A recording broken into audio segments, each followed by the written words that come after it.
Thanks for joining me on episode 833 of the Inspired Stewardship Podcast.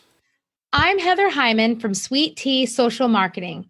I challenge you to invest in yourself, invest in others, develop your influence, and impact the world by using your time, your talent, and your treasures to live out your calling.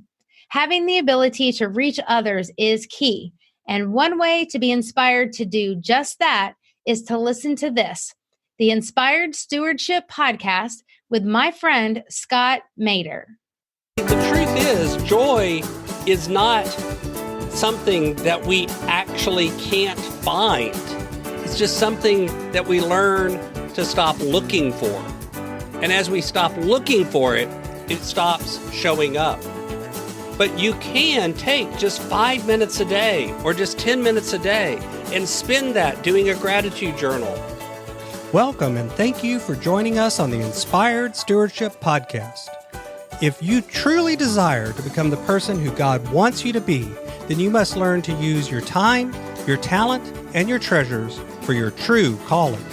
In the Inspired Stewardship Podcast, you will learn to invest in yourself, invest in others, and develop your influence so that you can impact the world. In today's episode about impacting the world by stewarding your time, I talk with you about how joy can be something you find. I share how you can make time to find joy in your life every day, even if times are tough. And I also share some tips on creating time for joy. As we talk about stewarding your time, wouldn't it be great if you could support this podcast and do it without just taking too long? Turns out you can't. All you have to do is use inspiredstewardship.com/Amazon when you're ready to make a purchase via Amazon, and a small commission will come back to support the show just that quick. If you enjoy the show when you are ready to buy from Amazon, just use inspiredstewardship.com/Amazon.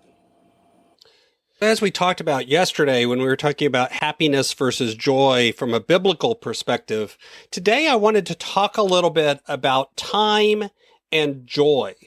You know, one of the interesting things is that we often, when it comes to happiness, we feel like it just happens to us. Certain events happen and now we've declared that we're happy. A different event happens and we're unhappy.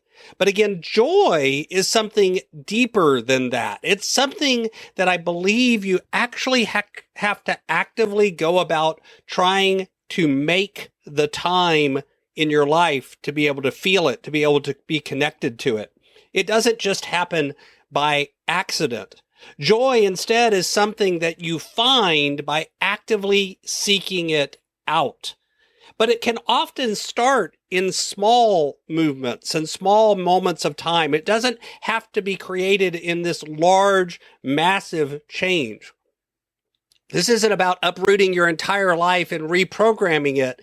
Instead, it's about helping you to think small and focus on specific things that you can do each day to find joy. It's interesting, but the more you train yourself to begin to spot joy, the more you'll see it. If you are able to, let's say you have some control over your schedule and your time, can you align errands and other events with small little things that give you a moment of joy or happiness? Like maybe as well as going to the store, you can swing by the dog park and just watch the dogs play. Or you can go by a museum or a gallery or a park and spend just a few moments in something that is different than your day-to-day place, the day-to-day place that you spend every day. By breaking up your routine, you can begin to notice the things that you've tended to ignore that are things that you should be grateful and joyous about. You can also create a joy budget, a certain amount of money that you can spend, and we'll talk more about that on Friday's episode. But what else can we do from a time perspective? You know, the interesting thing is we often let the future rob us of the moments of joy that we have today. Staying focused on the present as opposed to anything that's coming down the pike, can sometimes help us notice the moments in the present to be joyful for. Think about how you have all of your senses engaged in the moment. Don't just notice yourself sitting on a Zoom meeting, but think about how the floor feels under your feet, how the air conditioning feels on your cheek.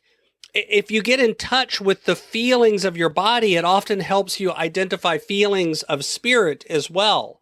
I've already talked about changing up your routine in past episodes. Instead of doing the same thing every single day, find small shifts that you can do in your daily routine. Make sure that you're also taking time out for spiritual development and for mindfulness, for meditation, prayer, and these sorts of things. I've talked before about keeping a gratitude journal. You can keep a joy journal as well. You can also find joy in sometimes doing something silly or unusual or something that you would never do before. Challenge yourself to do something out of the ordinary. One of the things that I do that is out of the ordinary for me, but it is something that I find joy in, is challenging myself to start up conversations with random strangers. So back whenever I could go to a Starbucks, I would challenge myself to start up a conversation with the person in line in front or behind me in the Starbucks. And it's interesting because I've had some of the most interesting conversations that I started just randomly with a stranger in an airport or in a various Starbucks or other restaurants and places. Look at your task list and try to find 2 or 3 or 5 or 10 small little things that you can get done. Sometimes crossing a large number of small events off helps us feel that deeper connection to joy. See, the truth is, joy is not something that we actually can't find. It's just something that we learn to stop looking for. And as we stop looking for it, it stops showing up. But you can take just 5 minutes a day or just 10 minutes a day and spend that doing a gratitude journal. Spend that outside or breaking up your routine or doing something silly or challenging that you've never done before. And even just 5 minutes a day, each and every day, will reprogram you to begin to pay attention to the things around you in a different way. And as you do that, you will get a deeper connection to what brings you joy, and you will begin to see it instead of ignoring it. But you've got to make it a habit. You've got to do it as a routine, something that you do each and every day. Thanks for listening. Thanks so much for listening to the Inspired Stewardship Podcast. As a subscriber and listener, we challenge you to not just sit back and passively listen, but act on what you've heard and find a way to live your calling.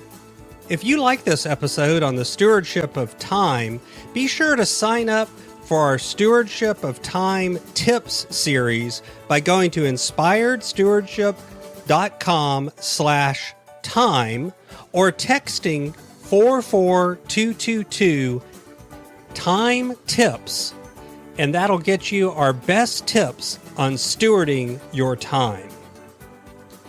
Until next time, invest your time, your talent, and your treasures. Develop your influence and impact the world.